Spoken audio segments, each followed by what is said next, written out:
Киіз доп. Пайғамбар жасына жақындасам да, кейде менің бала болып кеткім келеді. Өзім құралпы, өзімнен кіші, көңілі жақын жандармен алысып, жұлысып, күресіп, белдесіп ойнағым келеді. Кейде тіпті ауылға барғанда кішкентай балалармен кәдімгідей асыққа таласқым да кеп кетеді. Мұным қалай деп өзім тыйым саламын. Бірақ кейде өз құрбы құрдастарыммен қалай алыса кеткенімді байқамай қаламын. Жатып алып ойласам, мұның бәрі өмір заңының бұзылуынан екен. Өмір заңы. Бала болуы керек. Балаға тән аз дәуренді басынан кешіру керек.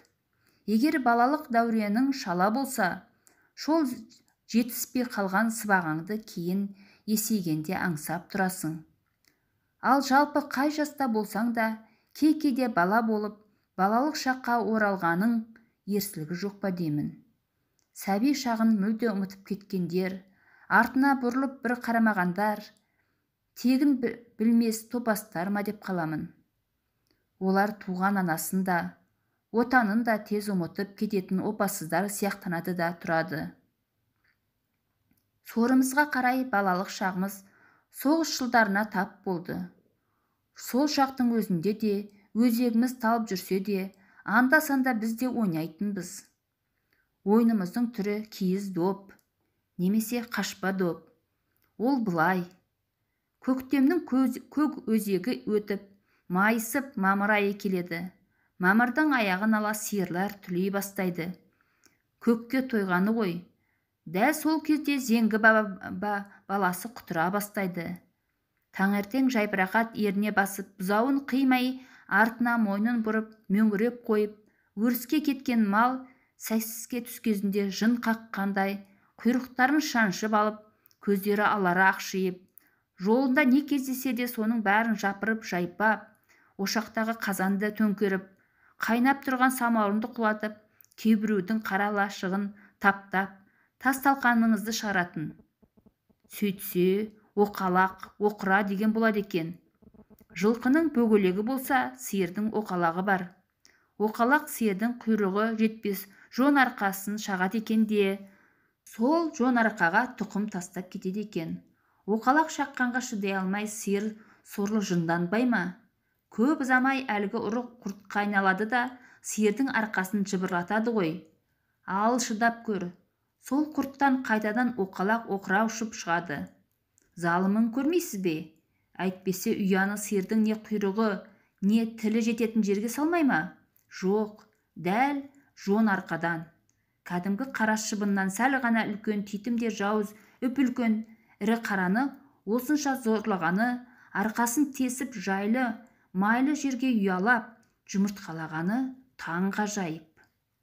Хош, ал енді сиырдың сол шақтағы құтқарушы досы біз.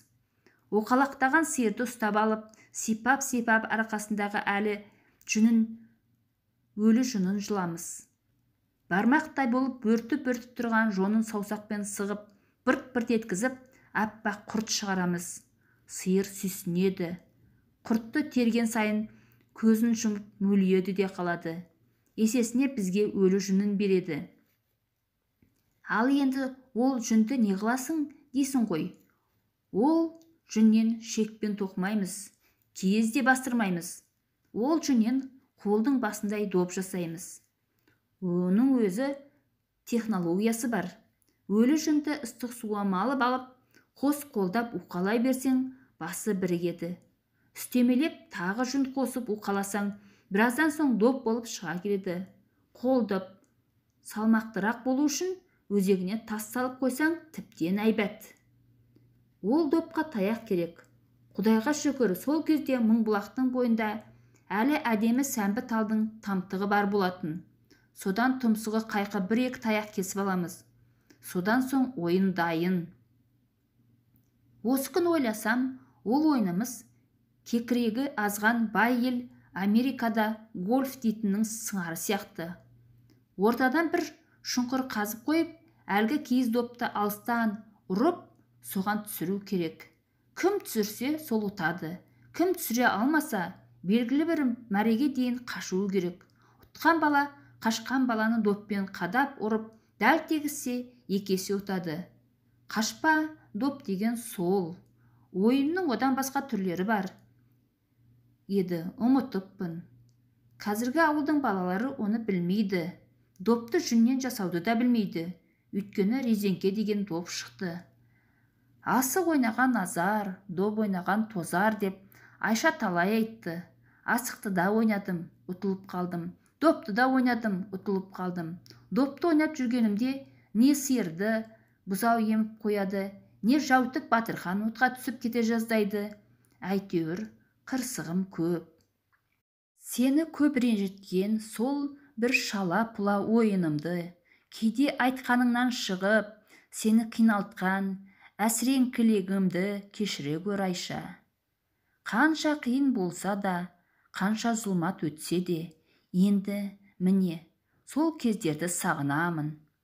Сөйтсем, Айша, сенің ұрысқаның маған майдай жағады екен ғой. Соны да сағынамын.